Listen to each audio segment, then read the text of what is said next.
जय हिंद दोस्तों। स्वागत है आप सभी का। इस वीडियो में हम देखेंगे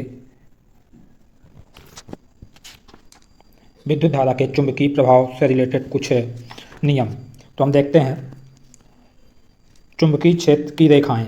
देखिए यह एक चुंबक है, ठीक है। यह एक चुंबक है जिसके दो ध्रुव होते हैं, एक उत्तरी ध्रुव और यह है दक्षिणी ध्रुव, ठीक है। मान लीजिए यह एक चुंबक है तो यह उत्तरी ध्रुव है और यह दक्षिणी ध्रुव।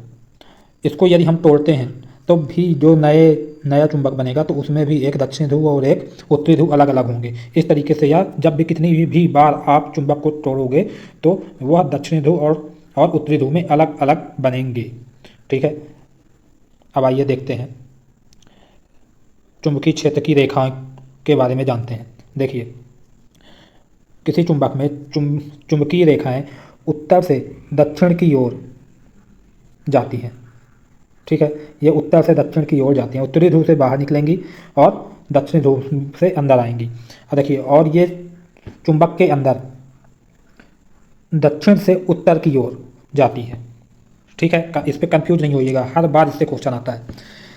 देखिए जैसे यह एक चुंबक है, यह उत्तरी ध्रुव है और यह दक्षिणी ध्रुव है, तो चुंबक के बाहर चुंबकीय क्षेत्र की रेखाएं उत्तरी ध्रुव में से निकल के दक्षिणी ध्रुव की ओर जाएंगी, ठीक है। ये समझ में आया।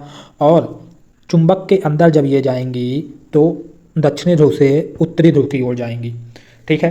समझ में आ गया। और इसकी एक अलग प्रॉपर्टी होती है कि यह हमेशा बंद वक्र बनाती हैं। ये देखिए ये जो है ना, ये बंद वक्र बनाती हैं। यह कभी भी एक दूसरे को काटती नहीं है, ये हमेशा कभी भी एक दूसरे को प्रतिच्छेद नहीं करेंगी। और ये भी हमेशा याद रखिएगा कि चुंबकीय क्षेत्र वहाँ पर बहुत अधिक होता है जहाँ पर चुंबकीय क्षेत्र की रेखाएं पास पास होती हैं। जैसे देखिए यहाँ पर चुंबकीय क्षेत्र अधिक होगा क्योंकि यहाँ पर चुंबकीय क्षेत्र की रेखाएं निकट हैं, पास पास हैं। और यहाँ चुंबकीय क्षेत्र कम होगा, यहाँ चुंबकीय क्षेत्र की रेखाओं के बीच दूरी ज़्यादा है, ठीक है। समझ में आ गया। आइए अब हम नेक्स्ट देखते हैं। तो ये डायग्राम आपके जो सामने कौन सा डायग्राम है? दक्षिण हस्त अंगुष्ठ का नियम। क्या है ये? दक्षिण हस्त अंगुष्ठ का नियम, ठीक है। ये डायग्राम आप अच्छे से देख लीजिए। देखिए इसमें यह एक चालक है, ठीक है, जिससे विद्युत धारा जा रही है, ठीक है। इसमें से एक विद्युत धारा जा रही है और यह एक चालक है, तो इसके चारों ओर चुंबकीय क्षेत्र होगा। जब इस पर एक करंट प्रवाहित होगा तो इसके चारों ओर चुंबकीय क्षेत्र होगा। तो इस नियम का इस्तेमाल हम चुंबकीय क्षेत्र की दिशा बताने के लिए करते हैं। तो यह इस नियम का नाम क्या है? दक्षिण हस्त अंगुष्ठ का नियम। इसमें क्या करते हैं हम? देखिए अपना दायां हाथ, जो दायां हाथ होता है उसका अंगूठा धारा के दिशा की ओर करते हैं। यहाँ पे ये अंगूठा धारा की दिशा की ओर है और उंगलियां चुंबकीय क्षेत्र की दिशा की ओर करते हैं, ठीक है। यदि जब हम आपको देखिए फिर से समझाता हूँ आपको। यदि हम अपने दाएं हाथ में एक चालक तार लेते हैं, इस तरीके से लेते हैं कि अंगूठा चालक तार में प्रवाहित होने वाली धारा की तरफ हो, तो जो उंगलियों की दिशा होगी वह चुंबकीय क्षेत्र की दिशा के अनुदिश होगी। समझ में आ गया, ठीक है। जैसे यह एक चालक तार है और इसमें यह धारा प्रवाहित हो रही है, तो इसमें इसके चारों ओर जो चुंबकीय क्षेत्र होगा वह उसकी दिशा कैसी होगी? आप अपना दायां हाथ इस पे इस तरीके से रखिएगा कि अंगूठा धारा की दिशा में हो, तो आपका जो चुंबकीय क्षेत्र की दिशा ये बनेगी, ठीक है। समझ में आ गया होगा। आइए अब हम देखते हैं फ्लेमिंग के बाएं हाथ का नियम, ठीक है। फ्लेमिंग के बाएं हाथ का नियम। देखिए अब फ्लेमिंग के बाएं हाथ का नियम क्या कहता है?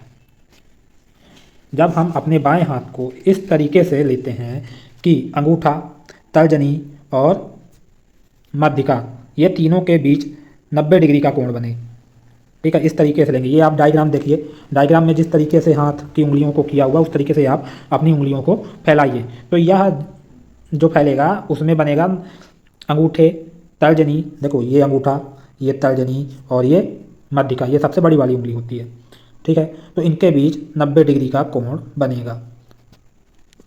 तो क्या होता है? जो मध्यिका होती है, सबसे बड़ी वाली उंगली होती है, उसकी दिशा विद्युत धारा की दिशा बताएगी और तर्जनी की दिशा चुंबकीय क्षेत्र की दिशा बताएगी, और अंगूठा बताएगा बल, चालक पर लगने वाले बल का दिशा बताएगा। ठीक है, बार बार हर एक शिफ्ट में यह क्वेश्चन आ रहा है, इससे रिलेटेड पूछ लेता है फ्लेमिंग के बाएं हस्त के नियम के लिए कौन सा स्टेटमेंट सही है। स्टेटमेंट दे देगा 4 और इनकी ये दिशाएं देगा, उसमें लिखा हुआ रहेगा, आपको पहचानना पड़ेगा कौन सा सही है। ठीक है, समझ में आ गया। अब हम देखते हैं फ्लेमिंग के दाएं हाथ का नियम। ठीक है, वो बाएं हाथ का नियम था और ये दाएं हाथ का नियम है। अब इसमें देखिए, हम उसमें बाएं हाथ का नियम बाएं हाथ का यूज करते थे और इसमें दाएं हाथ का यूज करेंगे। तो इसमें भी उसी तरीके से अपनी उंगलियों को और अंगूठों के बीच 90 डिग्री का कोण बनाएंगे। ये 90 डिग्री का कोण बनेगा। ठीक है, और तो क्या होता है कि जो मध्यमा होगी, है ना, मध्यमा, ये मध्यमा है, ये तर्जनी है, ये अंगूठा है, तो यह विद्युत धारा की दिशा बताएगी, और तर्जनी चुंबकीय क्षेत्र की दिशा बताएगी, और चालक की गति की दिशा बताएगी अंगूठा। ठीक है, उसमें उसमें अंगूठा क्या बताता था, बल बताता था, चालक पर लगने वाला बल लगा बताता था, किसमें, बाएं हाथ के नियम में, और दाएं हाथ के नियम में चालक की गति बताएगा। ठीक है, समझ में आ गया। ये वीडियो आप अच्छे से पूरी तरीके से पूरा का पूरा वीडियो देखिएगा, और यह आपको बहुत ही यूजफुल आएगा। यदि इससे आपसे आप कोई भी क्वेश्चन पेपर में आएगा तो 100% आप वो क्वेश्चन करके आएंगे। यदि आपको यह वीडियो पसंद आया हो तो लाइक, शेयर और सब्सक्राइब कीजिए। धन्यवाद।